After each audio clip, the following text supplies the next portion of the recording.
दोस्तों, जागो express news में आपका स्वागत है।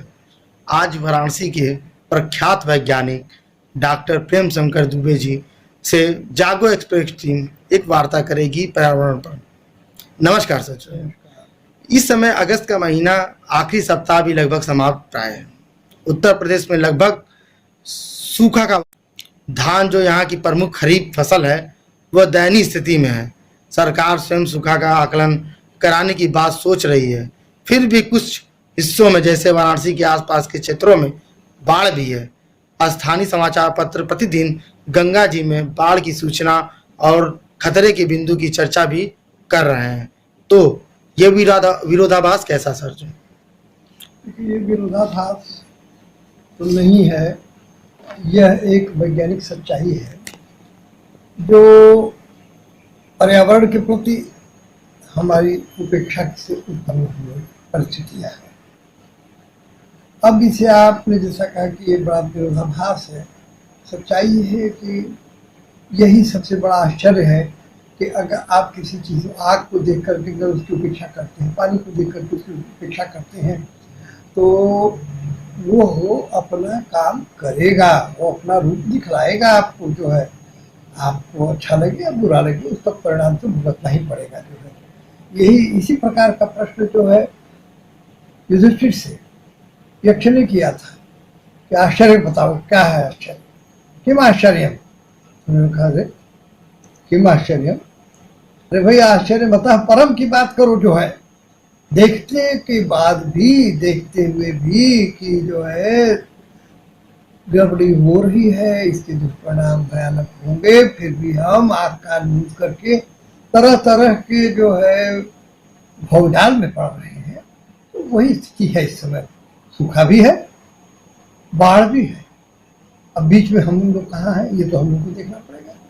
मैं आपको स्मरण दिला दूँ कि जागो एक्सप्रेस ने 13 जून 2022 स्पष्ट शब्दों में मेरे द्वारा दी गई चेतावनी को प्रकाशित किया था कि मौसम रहेगा जो है जून का, जुलाई का, अगस्त का, एक आध महीने आगे भी बढ़ देते हैं, सितंबर तक भी चले जाएंगे, कोई हर्जा नहीं है। जो है लेकिन बादल रहेगा, हवा रहेगी, मौसम रहेगी और लगेगा देखिए अरे बादल तो आए तो खूब बड़ा बढ़िया, क्या बात है, बड़े अच्छे बादल, खूब घने बादल आए हुए हैं, बड़े बरस जाए तो मजा आ जाएगा। मगर बादल अपनी शक्ल दिखा करके कहते हैं कि नहीं, हम पानी नहीं बरसेंगे। लेकिन सवाल इस बात का उठता है कि क्या हमारी सरकार ने, हमारे लोगों ने इस बिंदु पर विचार किया कि बादल तो आए, समुद्र देव ने जो है बादल भेजे, बाष्प एकत्रित किया, इकट्ठा करके जो है भेजा उन्होंने, वायु देवता ने भी जो उसको खींच खाच करके ले आकर के आपके थाली में परोस भी दिया, लेकिन वो बादल पानी नहीं बने।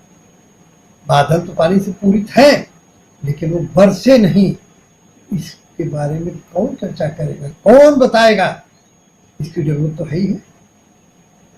अब आप कहेंगे कि अरे साहब इतनी सरकारें हैं, इतनी व्यवस्था है, बिल्कुल ठीक आप कहेंगे। मैं आपकी बात कहने से पहले ही मैं आपके प्रश्नों का जवाब भी दे रहा हूँ कि अगर सरकारें हैं, सचमुच में सरकारें हैं, सरकार अगर है तो उसे सारा काम बंद करके, पार्लियामेंट और जो है असेंबलीज को बंद करके पहले इन प्रश्नों को उत्तरित करना चाहिए था, जिससे कि जो करोड़ों करोड़ों लोगों के जो है जीवन, स्वास्थ्य और आजीविका पर जो है एक प्रश्न चिन्ह लग रहा है।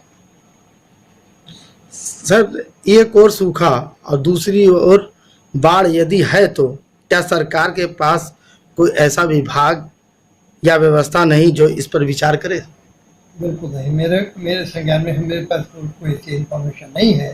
हाँ, एक बाढ़ नियंत्रण केंद्र बना हुआ है, कुछ उसमें क्लर्क या चपरासी बैठा दिए जाते हैं जो बाढ़ नियंत्रण कक्ष से जो है गंगा जी की लहरों को नाप करके बता देते हैं कि इतना हुआ उतना हुआ। बस ये सूचना है कि पानी आया किधर से, कहाँ से आया, सूखा आया तो सूखा आया किधर से, सूखे के कारण क्या है, इनके बीच में जो कि खाई बन रही है कि सूखा भी है बाढ़ भी है, इस खाई को कैसे पाटा जाए, इस पर विचार करने की जो है जरूरत है। जिस कार्य को सिर्फ सरकार कर सकती है, ये किसी एक व्यक्ति से या उसके प्रयास से इसका निराकरण संभव नहीं है। सर एक सवाल मैं ये भी पूछना चाहूँ, जैसे आप कहें कि जो है सरकार के पास ही जो है इसका निराकरण है जो है, तो यदि ये कार्य वैज्ञानिकों के क्षेत्र और अनुभव का है तो क्या ये माना जाए कि वैज्ञानिक नहीं है? संक्षेप में जनता की जानकारी हेतु हम चाहेंगे कि आप वैज्ञानिक दृष्टिकोण क्या है इस पर चर्चा। देखिए, वैज्ञानिक दृष्टिकोण बहुत साफ है। विज्ञान हर चीज का वस्तुपरक विश्लेषण, जिसे क्या कहते हैं कि ऑब्जेक्टिव, सब्जेक्टिव नहीं, ऑब्जेक्टिव एनालिसिस करता है। अब दिक्कत कहाँ आ रही है कि विज्ञान की बात तो सुनेगा कौन? वहाँ जो लोग बैठे हैं असेंबलीज में, पार्लियामेंट्स में, क्या आप समझते हैं कि वो इतने हैं? ठीक है, ये मैं मानता हूँ कि कुछ लोग तो ही हैं, जरूर विद्वान हैं, अनुभवी भी हैं, क्वालिफाइड भी होंगे। हालांकि क्वालिफाइड कैसे बन जाते हैं लोग, उसके बारे में मैं कुछ नहीं कहना चाहूँगा। जो है तो फर्जी डिग्री देने वाले विश्वविद्यालय भी हैं, फर्जी लोगों को जो है फर्जी स्थान देकर के तमाम महिमा मंडित करने की भी योजनाएं हैं, तमाम सब हो रहा है। जो है मूल्यांकन जो है, देखिए, वो गुणवत्ता पर आधारित होना चाहिए, मूल्य परक होना चाहिए। और मूल्य के लिए तो बस वही बात है कि वैज्ञानिकों को आप बार बार खींचते हैं। सवाल है कि वैज्ञानिक क्या करें? वैज्ञानिकों का सिर्फ एक कहना है कि भोजपुरी की बड़ी छोटी सी कहावत है, कह रहा हूँ, कापर करूँ श्रृंगार। एक औरत है, कह रही है, लोग कह रहे हैं कि अरे तू खूब बनत ठनत ना हो, कई सा लगावा पाउडर उतवा ये वो, तो कहती कि कापर करूँ श्रृंगार पुरुष मोर आंधर। जब मेरा जो है पति अंधा है, उसे कुछ नहीं दिखता, तो हम किसके लिए ये सब करें? मेरी सौंदर्य, मेरे शक्ति का तो फायदा या मूल्यांकन तो ऐसा व्यक्ति ही कर सकता है जिसमें कि क्षमता हो देखने की। ठीक वही स्थिति जो है हमारी सरकार की हो गई है कि सरकार के पास में न आँख है न कान है। क्यों? क्योंकि उनकी आँख कान दोनों जो है जब्त हो चुके हैं। जो है आँख है, देखती है कि खुली हुई है, फाइलों पर सरकार चलाई जा रही है। कान है, कान के जो है माध्यम क्या है, अब वो तो जानना कहना बड़ा मुश्किल है जो है, लेकिन जो है वो गलत ही सूचना वहाँ तक पहुँचा रहे हैं।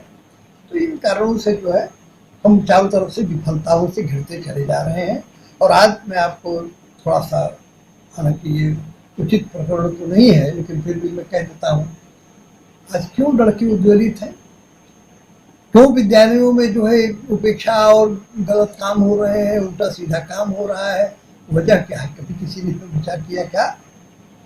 मास्टर आपने जो है जोर दबाव जातिगत और कौन कौन सी गणनाओं के आधार पर जो है उनको बना दिया, कोटा बना दिया। और भाई योग्यता में किस कोटे की बात है यार?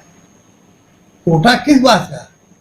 कोटा तो भूखे को अन्न देना है, तो इसमें ये पतला है, ये छोटा है, ये बड़ा है, ये मोटा है, ये देख करके आप कोटा बनाते। आपने जो है कोटा कह दिया कि नहीं, हम जातिगत आधार पर कोटा बना करके ज्ञान भी बांट देंगे। तो बांट लीजिए ज्ञान, ज्ञान तो आपकी झोली में भरा हुआ है जो है, और उसी से आप कर लोगे सफलता जो है। और आज इसी का परिणाम है कि मंत्रियों की, नेताओं की हिम्मत नहीं पड़ रही है पब्लिक के बीच में जाने की, क्योंकि जाते ही जबकि वो जो है झंडा झंडा लेकर के लड़के खड़े हो जा रहे हैं, नौकरियों की मांग कर रहे हैं, अपनी समस्याओं को पेश कर रहे हैं, तरह तरह की विसंगतियां और तरह तरह की समस्याओं को, जो कि प्रशासनिक भ्रष्टाचार और प्रशासनिक क्षमता का जो है खुला प्रमाण के साथ विस्तृत सूचनाएं लेकर के आ रहे हैं, तो आपके पास में कोई जवाब नहीं रह जा रहा है। ये बहुत अच्छी बात नहीं है। एक स्पष्टवादी प्रगतिशील सरकार के लिए ये जरूरी है कि उसके पास में एक ऐसी मशीनरी हो जो कि हर बिंदु पर सरकार को ठीक समय से, ठीक रूप में सूचित करे, निराकरण भी दे। तो दिक्कत आई रही है और आएगी।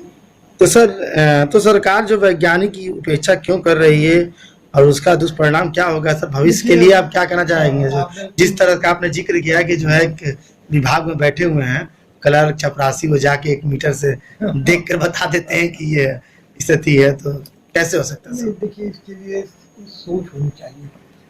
हमारी सोच अगर जो है सही किस दिन हो जाएगी, तो सारी समस्याओं का हल निकल जाएगा जो है। अब यह सोच कैसे बने, दो बातें हैं। पहली चीज़ तो ये कि भारत में इतनी पार्टियों में अगर अच्छे लोग मिल गए तो ठीक, नहीं तो जो मिल गया कूड़ा कचरा हम उसी को खड़ा कर देते हैं, कहते हैं हमारे मिले ही, हमारे एमपी ही, कि भले चाहे जो करिए तो हम करिए, मगर बनाई भी हमें नहीं के। ठीक है, बना लीजिए, बना लिया आपने और उसका परिणाम आप भोग रहे हो, देखो आप। अभी तो तापमान वाली बात हम लोग कर रहे थे, 13 जून को ही जो है प्रकाशित किया गया था कि सब कुछ रहेगा, हवा पानी बादल, मगर पानी नहीं बरसेगा। वो आपके सामने सिद्ध होकर के स्पष्ट रूप से आज खड़ा है और चैलेंज कर रहा है कि बरसा लो पानी। हे सरकार जी आओ, खड़े हो जाओ, पानी बरसा लो, नहीं तो बड़का बांस मंगा लो, एक बांस से काम चले तो 2 बांस जोड़ो, 2 से चले तो 3 बांस जोड़ो। जो है ये आपके जो कि क्लर्क टाइप के अधिकारी हैं, कोई भूगोल पढ़ के आया है, कोई हिंदी पढ़ के आया है, तो कोई राजनीति शास्त्र है। भाई राजनीति शास्त्र कहाँ से हो गया यार? वो कौन सा शास्त्र है जो है?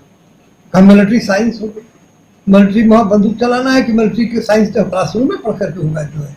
मिलिट्री की तो ट्रेनिंग जो है रिक्रूट्स को लेकर के फील्ड में ले जा करके दी जाती है, की जाती है। तो वही सब बातें हैं। हम लोगों ने पता नहीं क्या किया, कैसे ये सब वितरण, हर चीज़ का जैसे कहते हैं कि डाइल्यूशन है, उसको जो है सरलीकरण करने का जो है। और हम तो इतना ही कहेंगे कि हमारे शिक्षा मंत्री, अब क्या कहा जाए उनके बारे में, भाई शिक्षा के मंत्री हैं, शिक्षित जरूर होंगे, और उन्होंने कभी ये नहीं सवाल उठाया कि ये भाई ये सवाल तो इस तरह का आजकल प्रश्नों में दिया जाता है, प्रश्न पत्रों में उत्तर दीजिए, यह सही और सही कि बहुत सही कि 100 सही कि 2 सही, चार आपने ऑप्शन दे दिया है। ये कौन सा जो है ज्ञान टेस्ट करने का? अगर ज्ञान टेस्ट करना है तो आप व्यक्ति के जो है बोलने, अपने अनुभव को व्यक्त करने, अपने अनुभवों के आधार पर भविष्य के लिए जो है एक खाका खींचने की शक्ति होनी चाहिए जो है, वो आप कहीं विकसित नहीं होने दे रहे हो। और दिक्कत की बात यह है कि इस समय चाहे केंद्र की सरकार हो, चाहे राज्य की सरकार हो, इसमें ये जो अब क्या कहा जाए, इनका जो है 2 ही भविष्य होता है। या तो ये जो है टाइपिस्ट क्लर्क बनते हैं, और या तो अगर रह गया, कुछ घटा घटाया आ गया, तो फिर ये सीधे जो है एक उच्चाधिकारी बन जाते हैं जो है। इनका क्या अवदान है समाज के विकास में, इसका मूल्यांकन हमने कभी नहीं किया। हो सकता हो कि ये मेरी गलत सूचना हो या मेरा गलत दृष्टिकोण हो, तो इसमें मैं सुधार के लिए तैयार हूँ। लेकिन मुझे जहाँ तक लगता है, मैंने कभी नहीं सुना कि फला जो है एक उच्च सचिव ने या उच्च IAS अधिकारी ने एक प्रस्ताव दिया है और एक ऐसा मॉडल पेश किया है जिससे कि देश की दरिद्रता, देश की अज्ञानता, देश में सच्चरित्रता वगैरह वगैरह बहुत सारी समस्याएं उनको कायम किया जाए। तो ये तो उपेक्षा भाव के कारण इस प्रकार से हो रहा है। जो आपका मूल प्रश्न था, मैं उस पर आ रहा हूँ कि वैज्ञानिक उपेक्षित इसलिए है और रहेगा भी आगे, क्योंकि वैज्ञानिक भीख नहीं मांगता है। जो है वैज्ञानिक भीख नहीं मांगता है और न मांगेगा। और ज़्यादा दूर जाने की बात नहीं, जो है तमाम ऐसे लोग हैं जिन्होंने कि बहुत शोध किए हैं। मैं आपका ध्यान सिर्फ एक विषय की तरफ ले जाना चाहूँगा, क्योंकि मैं इंस्ट्रूमेंटेशन इंजीनियरिंग का जो है विशेषज्ञ रहा हूँ। और इंस्ट्रूमेंटेशन इंजीनियरिंग एक ऐसा विषय है जिसके बिना किसी भी विषय का ज्ञान और उसमें होने वाले शोधों का मूल्यांकन संभव नहीं है। आपको मशीनें चाहिए। तो ये मशीनें कैसे काम करें, तो एक तो पार्ट हो जाता है इसका कि मशीनों की कार्यविधि और इनके बारे में बताया जाए। लेकिन इसी के साथ में इंस्ट्रूमेंटेशन इंजीनियरिंग में बहुत सारे ऐसे अध्ययन हैं जो किए जा सकते हैं या किए भी जाने चाहिए। वो हैं कि हम किस प्रकार से नए, सस्ते, ज़्यादा उपयोगी उपकरण बनाएं, क्योंकि आगे आने वाले दिनों में आप धान, गेहूं और ये भूसी का तेल बेच करके जो पैसा नहीं प्राप्त कर पाओगे। इससे भारत की जो कि आर्थिक अवस्था है उसमें सुधार नहीं हो पाएगा। इसके लिए आपको ज्ञान का आवरण जो है हटा करके ज्ञान पर जो आवरण डाल रखा है हम लोगों ने, इसे हटा करके जो हम इसे इस रूप में पेश करेंगे कि लोग आकृष्ट हों और देश विदेश के सामने यह एक इमेज हमारी बने कि नहीं, ये हम मानते हैं कि भाई भारत में ये टेक्नोलॉजी है, भारत के वैज्ञानिकों में ये क्षमता है, भारत के उपकरणों को जो है हमें लेने की जरूरत है। मैं आपसे जानना चाहूँगा कि मेरे पास कोई जानकारी नहीं है, आप चाहें तो जो भारत सरकार को एक प्रश्न दे करके पूछ सकते हैं कि भारत ने जो है पिछले 50 सालों में कितने उपकरण जो है बाहर भेजे, बेचे या उसकी मांग हुई जो है। सीधा सवाल है, क्यों ऐसा नहीं हो पा रहा है? तो देखिए, विकास के लिए रास्ता खोलना पड़ेगा। सर एक सवाल मेरा ये भी है, हम लोगों ने देखा है कि आपने तो आर्थिक विकास, प्रदूषण नियंत्रण, नई टेक्नोलॉजी के क्षेत्र में काफ़ी कार्य किया है, तो क्या ये जानकारी सरकारों की नहीं है? कोई भी प्रदेश की सरकार हो या केंद्र की सरकार हो? हाँ, बिल्कुल सभी को है, ऐसी बात नहीं है, सभी को रही है। मैं आपको छोटा सा एक उदाहरण देता हूँ। पर्यावरण में प्रदूषण की बहुत बड़ी समस्या रही है। पार्टिकुलेट मैटर, कार्बन जिसे आप कहते हैं, जो है ये छोटे छोटे कणों के रूप में निकलता है, जाकर के फेफड़ों तक को प्रभावित करता है, वायुमंडल को प्रभावित करता है। इसके और भी बहुत सारे दुष्प्रभाव हैं। ये कहाँ से आते हैं? ये आपके जो मोटर, कार, स्कूटर आदि से आते हैं। इसको नियंत्रित करने के लिए मैंने जो है टेक्नोलॉजी डेवलप किया, दिखलाया, और यहीं बनारस हिंदू यूनिवर्सिटी में ही जो है तत्कालीन वाइस चांसलर प्रोफेसर रघुनाथ प्रसाद रस्तोगी जो यहाँ वाइस चांसलर भी थे और भारत के जाने माने जो है रसायन शास्त्री भी थे। उन्होंने खुद स्कूटर चला करके उसके पीछे से धुएं को नाप करके कहा कि भाई ये तो गजब का बना हुआ है, जिसमें से कि धुआं निकली नहीं रहा है, जो है पार्टिकुलेट मैटर दिख ही नहीं रहा है। नाक में सूख करके ऐसे उन्होंने देखा, कहा कि तो नाक में भी जो है महक नहीं आ रही है। अनबर्न्ड हाइड्रोकार्बन, यानी अभी ना जला जो पेट्रोल होता है या डीजल होता है, उसकी महक अलग होती है जो है। तो ये सब किया गया, लेकिन सरकार के पास में इन सब चीज़ों पर विचार करने के लिए कोई ज़रूरत नहीं। दूसरा आपको बताऊं, ये ईंधन को सस्ता बनाने के लिए माननीय मुरली जोशी जी, वो वैज्ञानिक भी हैं, विज्ञान के मंत्री भी थे उस समय इलाहाबाद में, और मुझको उत्तर प्रदेश सरकार ने जो है आमंत्रित किया था टेक्नोलॉजी का डिस्प्ले करने के लिए। वहाँ पर डिस्प्ले हुआ, सब कुछ हुआ। उत्तर प्रदेश सरकार ने मुझको पुरस्कृत भी किया। उतने तक बात रह गई, इस चीज़ को आगे बढ़ाने की जरूरत थी। जो है मैं तो इस मामले में स्वर्गीय राजीव गांधी का नाम लेना चाहूँगा, तो वो एक बड़े ही जो है प्रगतिशील विचार के व्यक्ति थे, और उन्होंने मुझसे जो है, मेरा तो उनसे कोई परिचय नहीं था, न वो जानते थे, लेकिन वो संपर्क किए और वो चाहते थे कि क्यों न इसको जो है और गाड़ियों में जो है लगाया जाए। किन्हीं कारणों से वो नहीं आगे बढ़ सकी, बात वो अलग है। और दूसरे काम में क्या नाम, अटल जी का भी नाम मैं लेना चाहूँगा। अटल जी भी जो है जानते थे, टेक्नोलॉजी के बारे में काफ़ी सुने थे। लेकिन दिक्कत की बात यह है ना कि हमारे राजनीतिज्ञों का जो कि कार्यकाल होता है वो बड़ा सीमित हो जाता है।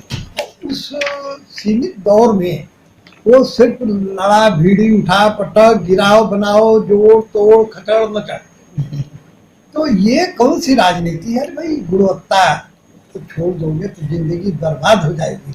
सर एक सवाल और पूछेंगे आपसे। सर आप बार बार जिक्र कर रहे हैं, तमाम विश्वविद्यालय IITs हैं, वो क्या कर रही हैं? क्यों विकास अवरुद्ध है? कहाँ कमी है? इस पर प्रकाश डालें। और सर वाइस चांसलर का सिलेक्शन और रोल क्या है सच में? ये आखिरी प्रश्न है सर। ये बिल्कुल आपका आखिरी प्रश्न ही नहीं है, बल्कि यूँ कहें कि समस्त पदाः हस्तिपदे निमग्नाः। जो है एक बात आपसे बताएं, जो है आप हमको माफ़ करेंगे कि मैं बार बार घूम फिर करके जो है संस्कृत की तरफ चला जाता हूँ, क्योंकि मैं एक ऐसे परिवेश से आया हूँ, मेरे परिवार में संस्कृत की उपासना की गई है। मैं आज भी जो है संस्कृत का ग्रंथ जितने मिलते हैं उनका अवलोकन करता रहता हूँ। उसमें जो है संक्षेप में समाज की भाषा में इतनी गंभीर बातें कही गई हैं कि अगर उसको हम लोग अडॉप्ट कर लें, जीवन जो है बिल्कुल सोने का सकता है। आपने ये जो प्रश्न उठाया, तो इसके बारे में मैं यही कहूँगा कि सारी समस्याओं का जो है, जब बड़ी समस्या आ जाती है तो वो उसी में दब जाती है। जो इस समय की जो मूल समस्या है वो ये है कि हमारी शिक्षा में कहीं न कहीं व्यवधान आया है। शिक्षा में जो व्यवधान आया है वो इस वजह से आया है कि हम उचित वाइस चांसलर नहीं दे पा रहे हैं। जो वाइस चांसलर आ रहे हैं वो घी तान यहाँ वहाँ इनके उनके जो दबाव रिश्तेदारी नातेदारी से आ रहे हैं। शिक्षा में रिश्तेदारी नातेदारी नहीं चलती है। एक प्रोफेसर का लड़का अगर ये कहे कि हमारे पिताजी तो प्रोफेसर है तो मैं भी प्रोफेसर बनूंगा, ये संभव नहीं है। तुम्हें उतनी तपस्या करनी पड़ेगी तभी जाकर तुम प्रोफेसर बन सकते हो। ठीक वही स्थिति जो है, अगर विश्वविद्यालयों को शुद्ध करना है तो हमें शुद्ध रूप के जो है वाइस चांसलर ले आने पड़ेंगे। अब उसके बारे में जरा सा मैं आपका जो है ध्यान आकर्षित करूँगा। वाइस चांसलरों को नियुक्त करने की या सिलेक्शन के लिए जो कमेटी बनती है उसमें कुछ लोग होते ही हैं, उसमें एक जज साहब भी होते हैं। अरे भाई जज साहब जो है मार काट मेहरारू छोड़लस, आदमी छोड़लस, गैया काटा के बकरी काटा, इन्हीं विषयों का जो है वो विवेचन और अध्ययन करते हैं। जो है उन्हें विश्वविद्यालय में जब पढ़े होंगे तो भले विश्वविद्यालयों से थोड़ा परिचय उनका हुआ होगा, लेकिन बाद में उनको तो जो है तमाम संगीन के पहरे में वो रहते हैं, लोगों से पढ़े लिखे लोगों से उनकी मुलाकात नहीं होती है। जो है वकील गए जो है तो अपना वकील जाकर के अपने मुकदमे की बात करेंगे कि बताएंगे कि नहीं साहब आप फलाना कमेटी में है, क्या पता किस कमेटी में है। और ये जजेस जो है नाम से, अब जजों की एक हस्ती होती है, इसकी वजह से ये गलत टाइप के भी लोगों को कभी कभी लगा देते हैं। दूसरी तरफ ये महामहिम हमारे जो गवर्नर्स हैं इनको ये अधिकार दे दिया गया है जो है। तो भाई इसके लिए जो है विस्तृत क्यों नहीं आप कंपटीशन कराते भाई, कंपटीशन कराओ ना वाइस चांसलर्स के लिए। जो है देखा जाए कि जो इस समय वर्तमान के वाइस चांसलर्स हैं जो है कितने हैं जो कि उसमें कम्पीट कर सकते हैं, क्या इनके अचीवमेंट्स हैं जो है, तब बात इस वास्तव। अगर हमने अपनी मूल व्यवस्था को, ईंट ही अगर हमारी गलत है तो वह बिल्डिंग गिरेगी। भारत की शिक्षा की जो कि मूल व्यवस्था है वो कहीं न कहीं से नोना खा चुकी है, सीढ़ लग चुका है, खतरा आ चुकी है। इस वजह से इसको जल्दी से जल्दी सुधारने का प्रयास अगर सरकारें करें, हालांकि सरकारें बिल्कुल नहीं करेंगी, वो तो चाहती हैं क्या चलने दो, हमें तो किसी तरह से इलेक्शन जीतना है, ये किन प्रकार यह कार्य सिद्धि थी तो कार्य तो सिद्ध हो रहा है। आप इलेक्शन जीत जा रहे हो, मंत्री बन जा रहे हो, अपने लोगों को मंत्री बना रहे हो, उनको जो अरे कोई हारा भी, बड़ी गजब की बात है भाई, हम तो बड़े ताज्जुब में पड़ जाते हैं। जो लोग हारे भी तो उनको ले आकर के एक बैकडोर बना हुआ है जो है, उन सब चीज़ों का नाम लेना ठीक नहीं है। जो है आप बैकडोर से जाके कहते कि रहेगा, जरूर रहेगा, तुम्हारे कपार पर रहेगा ये जो है, जिसको कि तुम नकारा कहते हो, घोषित करते हो, इलेक्शन में गिरा देते हो पब्लिक, हम उसको तुम्हारे कपार पर चढ़ा करके जो है नंगा नाच करवाएंगे। ऐसी स्थिति में जो है क्या हो सकता है, अभी तो आप लोग मीडिया वाले हो भाई, विचार करो, हम लोग तो कुछ नहीं कर सकते। बहुत बहुत धन्यवाद सर, आपसे बात करके बहुत अच्छा लगा। आप किसी और मुद्दे पर लेकर अगली बार मिलते हैं। नमस्कार सर।